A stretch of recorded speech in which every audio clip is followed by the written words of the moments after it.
let's talk about Benjamin Sesko, 22 years of age. And okay. We have always liked Sesko, like many have. Obviously, Arsenal, the most public with you lot know my name, that doesn't need to be there. That's annoying. Hold on, wait a minute. We don't need that. Banners. Hold on, wait a minute. How'd you get that off? Why do these things always happen? There you go. Take that off. Show display names. That's annoying. You not know a fleck. You know what I'm saying? Yeah, I will do a poll in a little bit, little yo-yo. But Benjamin Sesko has been someone that's been mentioned at Man United over the years, as he has at Arsenal. He's been a player who has been sort of nearly moving for the last 2 to 3 years, really. But he's decided to stay within the RB organization each time. Even signed a new deal last year. So it's not foreign. Basically, we are left with the one that Arsenal didn't want. You know, is that a bad thing? There were basically 2 good players. We wanted Victor Gyökeres. We want the here and now. But Benjamin Sesko is not a bad player. Not at all. Not at all. He's a very good young player. Gonna cost a lot of money. You know, gonna cost a lot of money. If I go and look at what Romano was on, he says that he says on a video earlier, I told you on Sunday about Benjamin Sesko being one of the options for Man United. Let me clarify that it's not the only one. So that's what we're talking about, Jackson, and we're talking about players like Ollie Watkins, etc. That for Man United, it's going to be important to decide together, but also together internally at the club, and how much they will have available in terms of money, also based on the outgoings. That's what I'm saying. We need to get people out the door to really work out what we have to play with. Remember that in the management team, there is also Christian Vivel, who is a director, who knows Sesko very well. He came from Red Bull Group, so knows Benjamin Sesko, and that is why the interest internally is being discussed. That is interesting because, again, there is that link, isn't there? There is that link.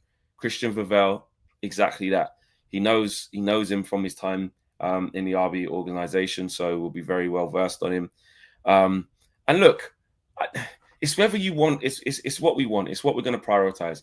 It's what we're going to prioritize. And it's just what we have to work with. First and foremost, before we even get into what we want, if we don't sell players properly, if we don't raise funds and stop and not taking this transfer window seriously in terms of outgoings, if we don't fix that, then it doesn't matter. It doesn't matter about Benjamin Sesko because we won't be able to afford him. You know, the asking price keeps fluctuating as well. You know. Because Arsenal were working on a deal that was lows. I mean, let's go asking price and just see what the kind of latest, because it keeps changing daily. RB Leipzig's their price is around 70 million euros. It's about just under 60 million pounds. See, and Arsenal were kind of, and the initial reports were 100 million euros, but it's more like 70 million euros. So around 60 million pounds.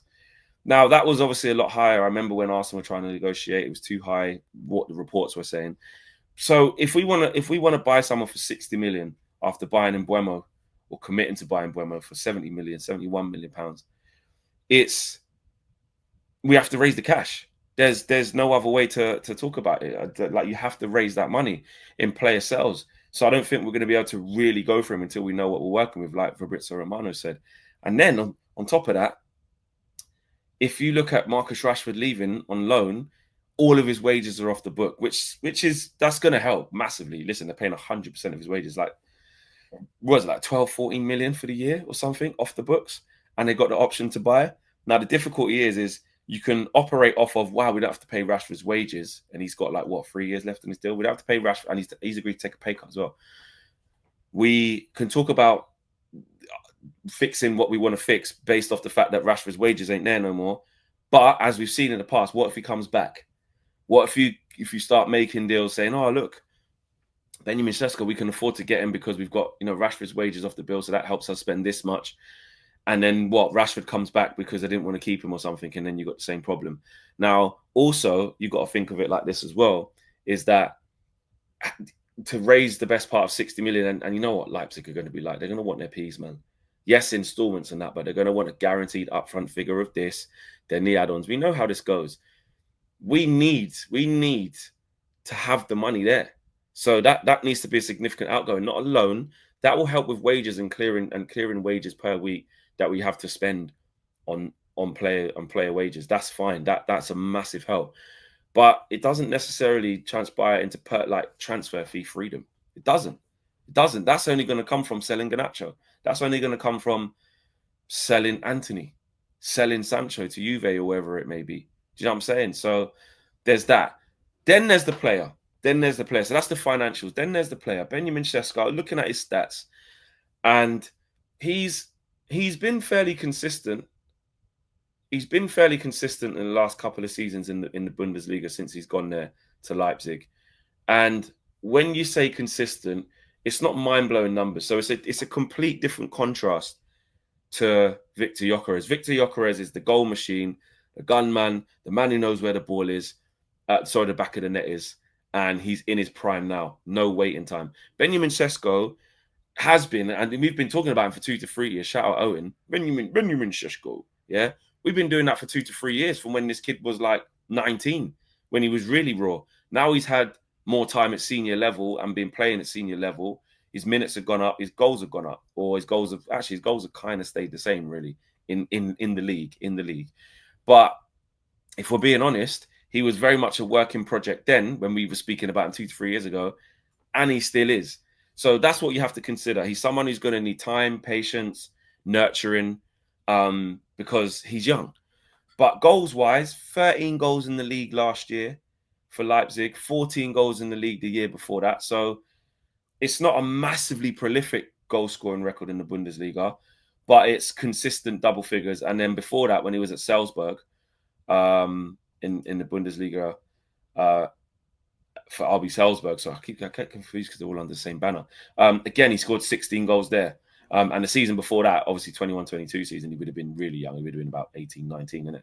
He only scored 5 goals then. But my point is that since he's got into, playing senior football, I know it's across a couple of leagues, the Austrian league as well.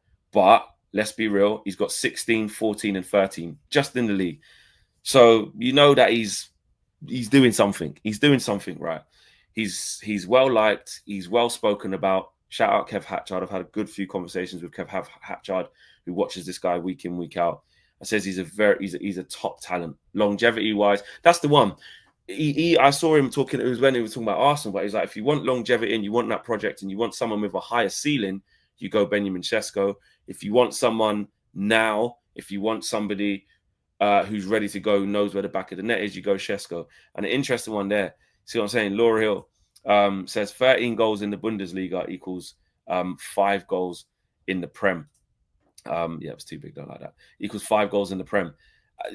Listen, it isn't always as transferable as that, but I hear what you're saying. There's a worry there, isn't it? There's a worry about that. There's something that makes you think, God, you know what? I'm not too sure. It's going to take time. And do we want to go down that route again? Another young striker for big money.